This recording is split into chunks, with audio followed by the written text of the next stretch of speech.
नमस्कार, मैं अनीता चौधरी पे आप सभी का स्वागत है। जय भारत, जय हिंद। बातचीत शुरू करने से पहले आपको एक वीडियो दिखा रही हूँ। वीडियो को गौर से देखिएगा भी और सुनिएगा और फिर समझने की कोशिश कीजिएगा कि आखिर हम और हमारा देश किस तरफ जा रहा है। देश की सुरक्षा किस तरह से एक द्वंद्व के बीच में फंसी हुई है, जहाँ इस्लामिक जिहाद की जद्दोजहद जो है वो इतनी भारी पड़ रही है कि भारत की सरजमी पे पाकिस्तान जिंदाबाद के नारे लगाना और ये हमारे कानों तक पहुंचना ये बेहद आम हो चुके हैं। ये जो वीडियो दिखा रही हूँ आपको, पहले गौर से देखिए।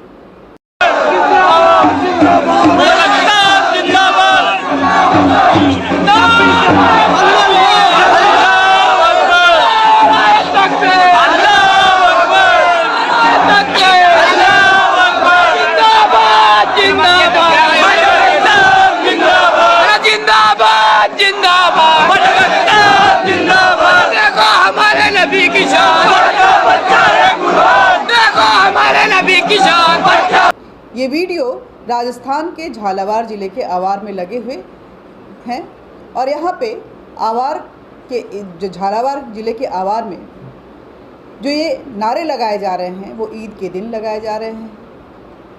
ये जो युवा हैं वो पाकिस्तान जिंदाबाद के नारे लगा, आप सुन रहे होंगे वीडियो में, पाकिस्तान जिंदाबाद के लगातार नारे लग रहे हैं। अल्लाहू अकबर, नारा तकबीर जो है वो लगाए जा रहे हैं और राजस्थान की सरकार चुप बैठी हुई है। ये वीडियो राजस्थान में बेहद आम हो चुके हैं और अब तो खुलकर आने शुरू हो गए हैं।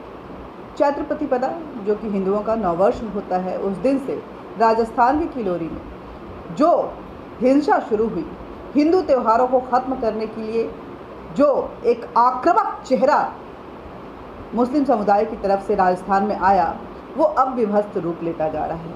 और जैसे जैसे ये रूप सामने आ रहा है, दिल को पीड़ा पहुंचा रही है कि आखिर ये देश किस तरफ जाएगा और ऐसी कौन सी राजनीति है जो पाकिस्तान जिंदाबाद के नारों के बीच से गुजरती हुई, अल्लाहू अकबर कानों को भेदती हुई, अजान और नमाज के लिए सड़कों को जाम करती हुई सत्ता तक पहुंचती है। ये समझने की कोशिश कर रहे हैं और आपको भी समझाने की कोशिश कर रहे हैं। इसलिए इस वीडियो को ज़्यादा से ज़्यादा शेयर कीजिएगा। हमारे चैनल न्यूज़ अड्डा इंडिया को सब्सक्राइब कीजिएगा, लाइक कीजिएगा, बेल बटन दबाइएगा ताकि इस तरह से जागरूक करने वाले वीडियो और ये जो छिपा हुआ एक समुदाय का चेहरा है जिसे मेन स्ट्रीम मीडिया आप तक नहीं पहुंचाती, हम पहुंचाने की कोशिश करती हैं बेहद मुखर होकर के और बेबाक आवाज़ के साथ, जिसके लिए कई बार कई तरह की धमकियों का सामना भी करना पड़ता है। लेकिन आवाज़ अगर रुक गई तो आखिर देश की रफ्तार भी रुक जाएगी। सौहार्द के नाम पे, गंगा जमनी तहजीब के नाम पे, भाईचारे के नाम पे, सेक्युलरिज्म के नाम पे इस देश की जड़ों को कमज़ोर किया जा रहा है। हमने देखा कई ऐसे देश, चाहे लेबनान हो, चाहे तुर्की हो, या कई ऐसे देश जहाँ कुछ परसेंट में माइग्रेट होकर वहाँ इस्लाम आता है और धीरे धीरे पांव पसारते हुए उस देश की आबो हवा बदल देता है। उस देश का पूरा जनरेशन चेंज हो जाता है और अचानक से वो देश इस्लामिक कंट्री के रूप में कन्वर्ट हो जाता है। हमने अफ़गानिस्तान के हालात भी देखे। कहीं हमारे देश पे इसी तरह की कोई साजिश तो नहीं रची जा रही है। ये समझना और उसको समझकर उसको सोचना बेहद ज़रूरी है और सिर्फ सोचना ही नहीं है, इस दिशा में कार्य भी करना है। हर चीज़ को अगर हम नज़रअंदाज करेंगे तो कहीं ना कहीं अपने आने वाली पीढ़ियों के लिए अपने इस नज़रअंदाज किए हुए रवैये की वजह से एक ऐसी जमी देकर जाएंगे, एक ऐसा देश देकर जाएंगे जहाँ उनका अस्तित्व का नामो निशान जो है वो मिटा हुआ होगा। वो एक अलग तरह के परिवेश में जी रहे होंगे जहाँ कट्टरता होगी, जहाँ हिंसा होगी, जहाँ आतंक होगा और जहाँ भाईचारे के नाम पे कत्ले आम होगा, पत्थरबाजी होगी। तो आपने देखा कि किस तरह से ये सारी चीज़ें जो हुई वो राजस्थान में हुई और राजस्थान सरकार चुपचाप तमाशा देखती रही, चाहे वो चैत्र प्रतिपदा हो, चाहे रामनवमी हो या हनुमान जयंती। हर बार हर जगह पत्थर बरसाए गए, चाहे वो राजस्थान हो, चाहे दिल्ली हो, चाहे वेस्ट बंगाल हो, बिहार हो, झारखंड हो, महाराष्ट्र हो। महाराष्ट्र में तो बजरंगबली या हनुमान चालीसा पढ़ने पे ही रोक लगा दिया गया, वहाँ पढ़ने ही नहीं दिया गया। तो ये चीज़ें जो है बेहद आम है। और ये ईद की घटना जो है वो एक शक्ति प्रदर्शन था कि देखो, हम तुम्हारे रास्ते भी जाम कर सकते हैं, तुम पे पत्थर भी बरसा सकते हैं, तुम्हारे त्योहारों के रंग भी खराब कर सकते हैं, इस्लामिक झंडा भी फहरा सकते हैं, और तुम चुपचाप हाथ पे हाथ धरे रहोगे, क्योंकि सत्ता के गलियारे में वो लोग बैठे हुए हैं जो हमें संरक्षण देते हैं, हमें प्रोटेक्ट करते हैं। पाकिस्तान जिंदाबाद से उन्हें कोई गुरेज नहीं है। ये साफ संदेश है। देखिए, ईद के दिन की ही बात है कि राजस्थान के जोधपुर में हमारे देश के लिए शहीद हुए बाल मुकुंद बिस्सा के मूर्ति के ऊपर इस्लामिक झंडे लहराए गए। इस विजुअल को देखिए, ये राजस्थान के जोधपुर का है। और जो मजाक किया गया ईद के नाम पे, त्यौहार मनाने के नाम पे, वो अपने आप में बेहद चौंकाने वाला है। और उससे भी ज़्यादा चौंकाने वाली बात ये है कि राजस्थान सरकार हाथ पर हाथ धरे बैठी रहती है, प्रशासन चुप्पी थामे रहती है। वैसे प्रशासन की अब राजस्थान में कोई औकात भी नहीं रह गई है, क्योंकि जब मामला बहुत बिगड़ने लगा, प्रशासन का कार्रवाई के लिए पहुंची, तो पुलिस वालों पे जो डंडे बरसाए गए और पत्थर फेंके गए, वो तस्वीरें भी आपको दिखा रही हूँ, वो विजुअल भी आपको दिखा रही हूँ। राजस्थान पुलिस मूक दर्शक बन गई, घायल हो गई। चलिए अब शुरू करते हैं। नव संवत्सर के दिन राजस्थान के करौली में हुई हिंदू विरोधी हिंसा के बाद ईद के दिन जोधपुर में सांप्रदायिक हिंसा बेहद ज़बरदस्त रूप से सामने आया। प्रदर्शनकारियों के अनुसार, जो प्रत्यक्षदर्शी थे, उनके अनुसार ईद की पूर्व संध्या पर जोधपुर में जालोरी गेट पर मुस्लिम समुदाय के युवकों द्वारा स्वतंत्रता सेनानी बाल मुकुंद बिस्सा की प्रतिमा के पास इस्लामिक झंडे लगाए गए और उनकी प्रतिमा पर टेप चिपका, आँखों और उनके मुंह पर टेप चिपका दिए गए। जब स्थानीय हिंदू समुदाय के लोगों ने इस पर आपत्ति जताई, तो फिर मारपीट और पत्थरबाजी शुरू हो गई, और जिसके बाद दंगे का विभत्स रूप सामने आया। दरअसल जालोरी गेट के पास चौराहे पर एक दिन पूर्व परशुराम जयंती भी मनाई गई थी, जिसको लेकर के मुस्लिम समुदाय में खासा विरोध था, नाराज़गी थी, और उसको विरोध के तौर पे उन्होंने जो हरकतें की वो बेहद चौंका। इस्लामिक झंडे फहराए, पत्थरबाजी की, पाकिस्तान जिंदाबाद के नारे लगे और पुलिस वाले पे डंडे भी बरसाए गए।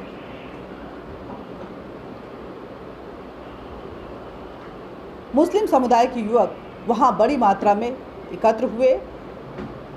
उनके पास जो भगवा ध्वज लगे हुए थे उसको हटाकर उस पर इस्लामिक झंडे लगा दिए गए। वहीं इस पूरी घटना का वीडियो बना रहे व्यक्ति को बुरी तरह से लात भी मारा गया, उसकी पिटाई भी हुई। कुछ स्थानीय लोगों ने जब उसका विरोध किया और बीच बचाव करने का प्रयास किया, तो मुस्लिम समुदाय के युवकों ने पत्थरबाजी शुरू कर दी। देखिए, एक घटना और दिखा रही है, ये सिर्फ जालोरी गेट की बात नहीं है, बिस्सा की बात नहीं है, ये पूरा चौराहा देखिए जहाँ पे इस्लामिक झंडे आपको नज़र आ रहे हैं, और वहीं पे जो मुस्लिम युवक हैं वो पत्थरबाजी करते हुए नज़र आ रहे हैं, पुलिस वालों को पत्थर मार रहे हैं। ये वीडियो भी आप गौर से देखिए और समझने की कोशिश कीजिए कि किस तरह से हमारा देश जो है एक विभत्स दृश्यों का साक्षी बनता जा रहा है, और हम मूक दर्शक बने हुए हैं कि चीज़ें अपने आप ठीक हो जाएंगी, हमारा क्या जाता है। अगर आप ऐसा सोच रहे हैं तो इस तस्वीर को देखिए, इस वीडियो को देखिए। ये दौड़ लगाते हुए, पत्थर बरसाते हुए, पुलिस वालों को दौड़ाते हुए, बच्चों को रौंदते हुए, जिस तरह से ये भीड़ आगे बढ़ रही है। अगर आप सोच रहे हैं कि हमारा दरवाज़ा बंद है, हम सुरक्षित हैं, हमारे घर में अगर कोई नहीं घुसा है तो हम क्यों इसमें जाएं, तो आप समझ लीजिए कि ये भीड़ कभी भी आपके दरवाजे पर पत्थर बरसाते हुए पहुंच सकती है। शुरुआत पत्थर से होती है। कश्मीर के हालात भी आपने देखे होंगे कि पत्थर से शुरुआत होती है और हाथों में कब AK-47 आ जाता है किसी को पता नहीं चलता है। उसके बाद जेनोसाइड होता है, घरों से लोगों को अपने घर खाली करने पड़ते हैं, पलायन करना पड़ता है और वहाँ पे इस्लाम का कब्ज़ा हो जाता है। ये कश्मीर के हालात हमने देखे हैं, कुछ ऐसे ही हालात हैं। ये दौड़ते हुए लोग कब हाथों में पत्थर लिए आपके दरवाजे पे पहुंचेंगे और पत्थर कब AK-47 में तब्दील हो जाएगा आपको पता भी नहीं चलेगा। आप अपनी इज्जत बचाने के लिए, अपनी जान बचाने के लिए भागते फिरेंगे और आप एक बार फिर कहीं ऐसा न हो कि पलायन को मजबूर हो जाए। आपकी ये चुप्पी, आपकी ये मूक दर्शक बनकर बैठने की आदत कहीं ऐसा न हो कि भारत के अस्तित्व को खतरा पैदा कर दे। क्योंकि भारत, हम अखंड भारत की बात करते हैं, अखंड भारत का सपना देख रहे हैं, लेकिन अगर हालात ऐसे रहे और हम दर्शक बनकर बैठे रहे तो शायद वो सपना ही रह जाएगा। चलिए देखते हैं आगे।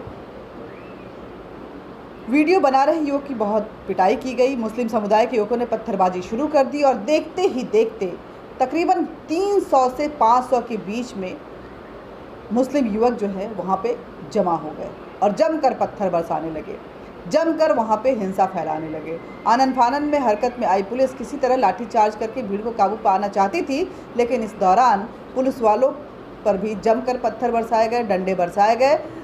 दर्जनों की संख्या में पुलिस वाले घायल हो गए।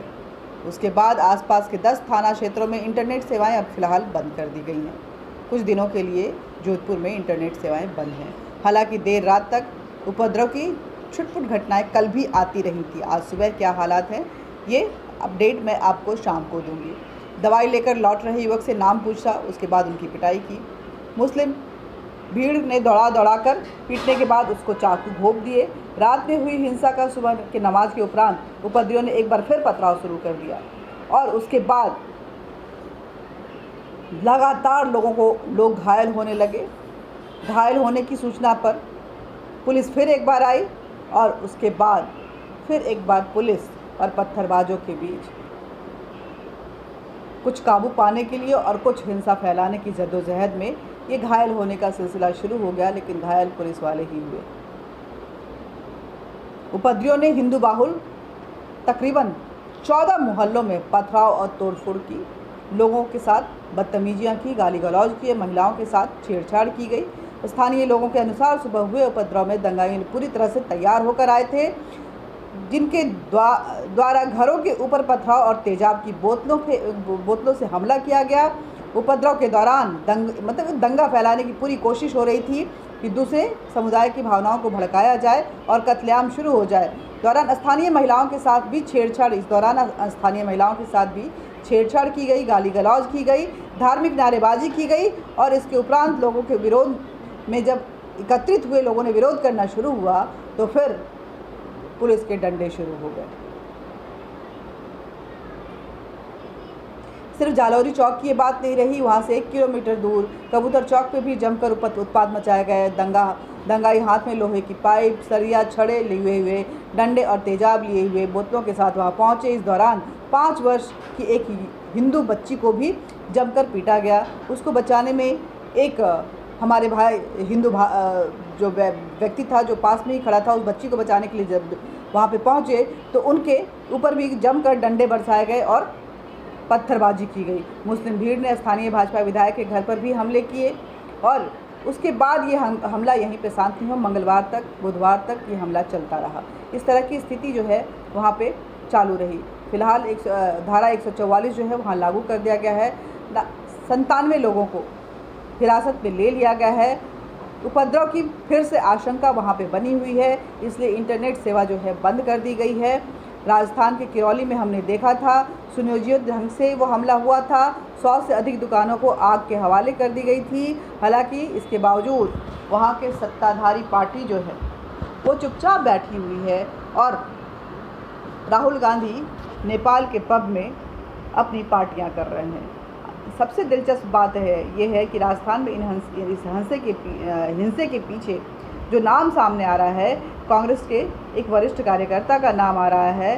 सरकार लेकिन वहाँ की उदासीन बैठी हुई है। सरकार जयपुर को ईद आपने देखा होगा कि ईद के अलविदा नमाज के दिन किस तरह से सड़कों को जाम करके नमाज पढ़ने की इजाज़त दी गई, पूरी ट्रैफिक रुकवा दी गई, 18 एक्स्ट्रा लाउड स्पीकर लगवाए गए और उनके साथ नमाज अदा की गई और हिंदू चुपचाप अपने घरों में बैठे हुए थे क्योंकि सरकार ऐसा चाहती है।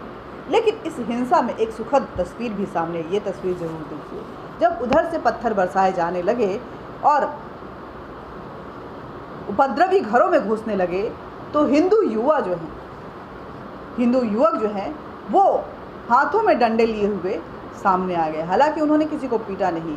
जब वो नारे लगा रहे थे, नारे तकबीर लगा रहे थे, अल्लाह अकबर बोल रहे थे और गंदी गंदी गालियां दे रहे थे, तो इधर से युवा और कुछ नहीं कर रहे थे बल्कि ज़ोर ज़ोर से हनुमान चालीसा का पाठ कर रहे थे। इस हनुमान चालीसा के पाठ को सुनिए और हनुमान जी को याद कीजिए और अपने धर्म को, अपने सनातन धर्म की गहराई को समझिए। आज शायद वो डिमांड कर रहा है, वो मांग कर रहा है कि आप सभी एकजुट हो जाएं।